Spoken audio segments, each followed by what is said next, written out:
So ரொம்ப நாள் கழிச்சு ஒன்று வாங்கணும்னு நினச்சேன், அதை வாங்கியாச்சு. என்னென்னு காமிக்கிறேன் வாங்க. சம்பவம் சிறப்பாக இருக்கும், மறக்காமல் ஃபாலோ பண்ணி சப்ஸ்கிரைப் பண்ணிடுங்க. ஸோ இப்போ இங்கே சவுதி அரேபியாவில் இருக்குது. இப்போ இந்த கிளைமேட்டுக்கு வந்து பார்த்திங்கன்னா ரைடர்ஸ்க்கு ரொம்ப முக்கியமான ஒரு விஷயத்தை தான் நம்ம ஆர்டர் போட்டிருக்கோம். அதான் இப்போ நம்ம வந்து ஓப்பன் பண்ண போகிறோம். ஸோ வெயிட் பண்ணி பாருங்கள். இந்த ஆர்டர் வந்து பார்த்திங்கன்னா நூனோட 50 மினிட்ஸில் தான் ஆர்டர் போட்டோம். கரெக்டாக 50 மினிட்ஸ் வந்து பார்த்திங்கன்னா இந்த ஆர்டரை கொடுத்துட்டாங்க. ஸோ இதை தான் நம்ம இப்போ அன்பாக்சிங் பண்ண போகிறோம். சரிங்களா? ஸோ என்னென்னா ஒரு பவர் பேங்குங்க. ஸோ இது வந்து கூகுளில் நான் பார்க்க இந்த நூனோட வெப்சைட்டில் பார்க்கும்போது நிறைய பேர் 4.8 ஸ்டார் ரேட்டிங் வந்து பார்த்திங்கன்னா கொடுத்துருந்தாங்க. சரி, எனக்கும் இது தேவைப்பட்டுச்சு. ஏன்னா என்கிட்ட ஆல்ரெடி ஒரு 20K பவர் பேங்க் இருந்துச்சு. ஸோ அதேமாதிரி பார்த்திங்கன்னா 10Kலேயும் ஒன்று வாங்கிடலாம் அப்படின்னு சொல்லிட்டு இது ஒன்று வாங்கினேன்.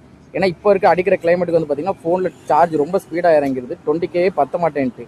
சரி, ஓகே, ஆல்ரெடி அது ஒரு பெரிய பவர் பேங்கு. சரி, ஒரு சின்ன பவர் பேங்க் வாங்கணும் தான் இந்த பவர் பேங்க் வாங்கியிருக்கேன். ஸோ இது வந்து பார்த்திங்கன்னா யூஸ் பண்ணுறதுக்கு ரொம்ப கம்ஃபர்டபுளாக இருந்துச்சு. ரெண்டாவது பாக்கெட்லேயுமே போட்டிங்கன்னா பார்த்திங்கன்னா இடத்த ரொம்ப அடைக்கிற மாதிரி இல்லை. அதனால தான் இது வாங்கினேன். இதில் வந்து பார்த்திங்கன்னா குட்டி டிஸ்பிளே இந்த மாதிரி எல்லாமே கொடுத்துருக்கான். ஸோ இதோட ஃபுல் டீட்டெயில்ஸ் வேணும் அப்படின்னா சொல்லுங்கள், நான் அடுத்த வீடியோவில் இதோட யூஸ் பண்ணிவிட்டு எப்படி இருக்குன்னு நான் உங்களுக்கு சொல்கிறேன். ஒரு ரீசன்ட் டேஸில் வந்து பார்த்திங்கன்னா பைக்கில் சார்ஜ் போட்டால் மொபைல் வந்து பார்த்திங்கன்னா ரொம்ப சூடாகுது, சார்ஜ் ரொம்ப ஸ்லோவாக இருந்துச்சு. ஸோ அதனாலேயே வந்து பார்த்திங்கன்னா ஒரு பவர் பேங்க் வாங்கிட்டேன். ஸோ இது ப்ராடக்ட் வேணும் அப்படின்னா கமெண்ட் பாக்ஸில் கமெண்ட் பண்ணுங்கள், லிங்க் அனுப்புகிறேன்.